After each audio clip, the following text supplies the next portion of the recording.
للہ وحدہ والصلاة والسلام علی من لا نبی بعدہ اما بعد۔ عزیز طلبہ، آج ہم علم نحو کی مشہور اور معروف کتاب ہدایت النحو پڑھنے جا رہے ہیں۔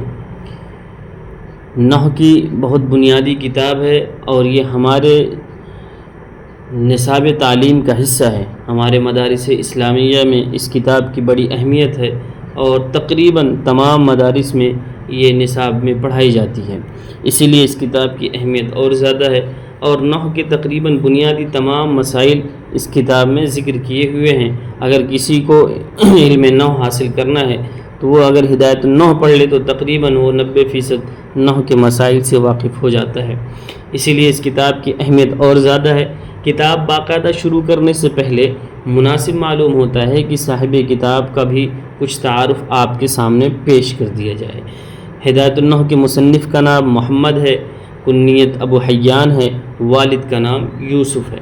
سلسلہ نسب ان کا کچھ یوں ہے کہ ابو حیان محمد بن یوسف بن علی بن حیان الاندلسی ہے۔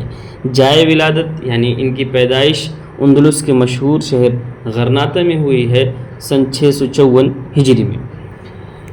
ابتدائی تعلیم کی اگر بات کی جائے تو انہوں نے ابتدائی عمر میں ہی قرآن مجید حفظ کر لیا۔ علم تجوید اور علم حدیث میں بھی انہوں نے تقریباً مہارت حاصل کر لی تھی۔ علامہ سیوطی رحمۃ اللہ علیہ جو بہت مشہور عالم دین ہیں، وہ اپنی کتاب جمع الجوامع کے سلسلے میں فرماتے ہیں کہ میں نے جو کچھ جمع الجوامع میں لکھا ہے یہ ابو حیان کی کتاب سے ہی ماخوذ ہے۔ اسی طریقے سے ابو حیان رحمۃ اللہ علیہ کے بارے میں ان کے ایک ہم عصر ہیں صلاح الدین صفوی، وہ فرماتے ہیں کہ کان امیر المؤمنین فی النحو، کہ ابو حیان فن نحو میں امیر المؤمنین کا درجہ رکھتے تھے۔ اسی لیے ابو حیان رحمۃ اللہ علیہ کے بارے میں اور بھی بہت سے علماء نے بہت سی شہادتیں دی ہیں کہ ابو حیان اپنے زمانے کے بہت مشہور اور بہت فنی لوگوں میں شمار کیے جاتے تھے۔ ابو حیان رحمۃ اللہ علیہ کی حالت یہ ہے کہ یہ علم حاصل کرنے کے لیے انہوں نے مختلف علاقوں کا سفر کیا، جیسے مصر کا، عراق کا، شام کا، حجاز کا، یمن کا۔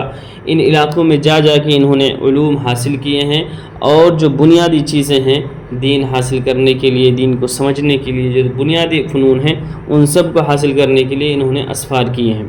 ان کے مزاج کی اگر بات کی جائے تو علماء لکھتے ہیں کہ ان کے مزاج میں تھوڑی سی سختی تھی اور یہ بڑے سخت ہوا کرتے تھے اپنی باتوں کو لے کے۔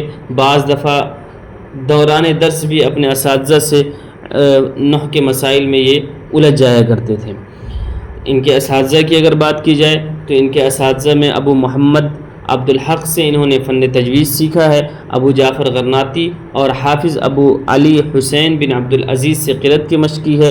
بقول عبد الحلیم ابو حیان کے علم حدیث میں 1450 اساتذہ کرام ہیں۔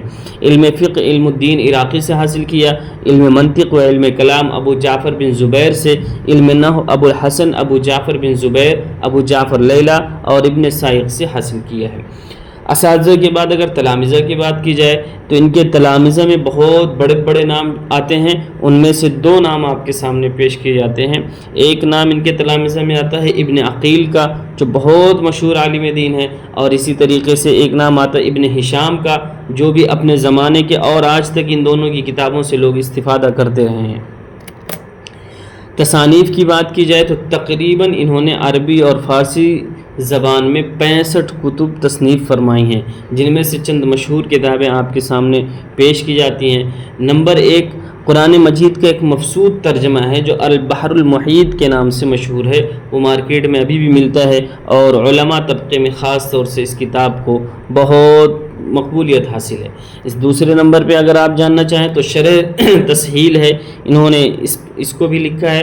تیسرے نمبر پہ منہاج السالک شرح الفیہ ابن مالک، یہ انہی کی تصنیف ہے، اور چوتھے نمبر پہ ہدایت النحو ہے جو آپ کے سامنے ہے۔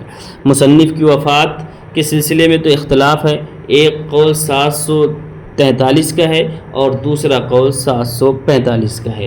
اللہ تعالی ہمیں مصنف کے علوم سے اور ان کی کتابوں سے فائدہ حاصل کرنے کی توفیق عطا فرمائے۔